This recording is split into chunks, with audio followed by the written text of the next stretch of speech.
Kasi kailangan ko rin yung ano. Vlog. Opo, binablog mo. So, galing ako sa airport ng Espanya, Catalonia, ng ano. Ayan. Wala na, nakalagpas na kami sa airport mismo eh. Ito, ano na lang ito eh. Pero ano ito? Papunta na kami sa pinakamagandang view rito na tourist spot. Diba? Plaza Espanya, no? Ang gaganda nito. Natutuwa sila sa mga view dito. Ayan, ano yan? Terminal din ba yan? Kasama ito sa terminal ito. Sa airport? Kasama pa rin? Kasama yan. Okay. Kasama pa rin pala yan. Opo. Ayan.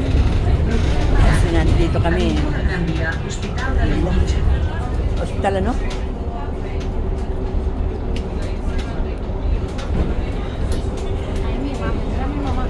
Ay, naku. Nakasakay kami sa bus. Yes. Kaya... Tulan mo ako. Hola. Walang ngipin. Walang ngipin. Hindi nakalagay ang ngipin. Ayan. Okay. Kahit nandito lang sa ano, kitang-kita naman sa screen ng ano. Oo, yan ka maganda. Di ba?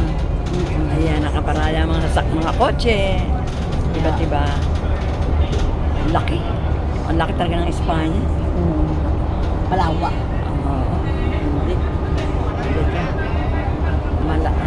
Makikita ninyo ano. Pumunta kami sa Montserrat. Ganito din ang ginawa ko.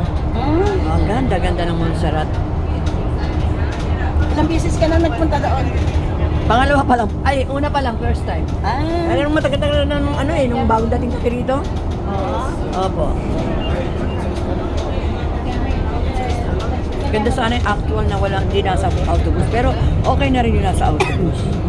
Maganda naman yung ano. Iano ko to sa ano sa vlog ko mismo. Nakakapira ka pa doon sa vlog? Opo. Hindi. Wala pa. Na-enjoy lang ako pero sa tinatanggap, wala pa ako natatanggap. Ang tagal mo na nagagaya eh. Oo nga eh. Wala naman. Okay lang yun. Basta ako eh. Ayan, dam. Maganda rin yung Estrella Dam. Diba? Cerveza, no? Cerveza. Opo, kita mo, cerveza yan ha. Queso Soriano. Queso Estrella, yun, Estrella, oh.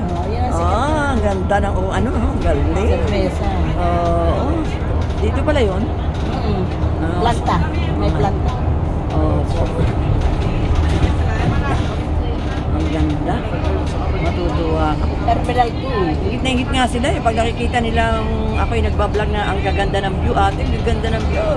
Kaya, parang na rin kayo nandito, sabi ko. Pronovia. Diba? Yan yung... Wala eh, hindi sila makarating dito eh. Hindi sila pinagpala eh. Hindi mo kinuha. Ay, wala makuha eh. Walang pumirma. Walang pumirma. Hindi ako nakachamba ng mabait eh. Sino kumuha kayo sa... Si Maya. Tourist yan, pumunta rito. Tourist din? Opo. Ikaw? Ako, tourist din. Tourist din? Oo. Nagkapapil kami, nagtrabaho sa bahay para magkapapil. Oo, pero magkano nagastos mo? Kalahati kanila, yung passport, ticket lang. Sila na nagpagawa ng passport sa Pilipinas. Binigyan ko ng yung kapatid ko. Si Alice yung bahala. Si Alice, magkano tumulong Ako sa'yo? rin ang kumuha kay Alice. Ikaw din? Yes. Kaya siya napunta rito. Pinirmahan ng amo ni Marisa? Walang pirma yun. Tourist din, oo. Kaya nga maswerte si Alice eh. Talagang mapupunta siya sa abroad. Pinahiram mo ng pera? Kasi mabait naman eh. Hindi, nakakuha, may pera sila. Pinayaran ko lang yung kalahati. Tapos nung dumating sila rito, kalahati, nugulugan na lang Pero may nila. alam kang agency na nagagawa? Yes. Noon, panahon nun. Ay wala na, hindi na ako makakita ng agency. Wala nang agency na natagpuan kong pwedeng kumuha pa eh. Wala na. Wala na. Wala na yung mga agency. Pasensya na lang, talagang hindi sila para rito.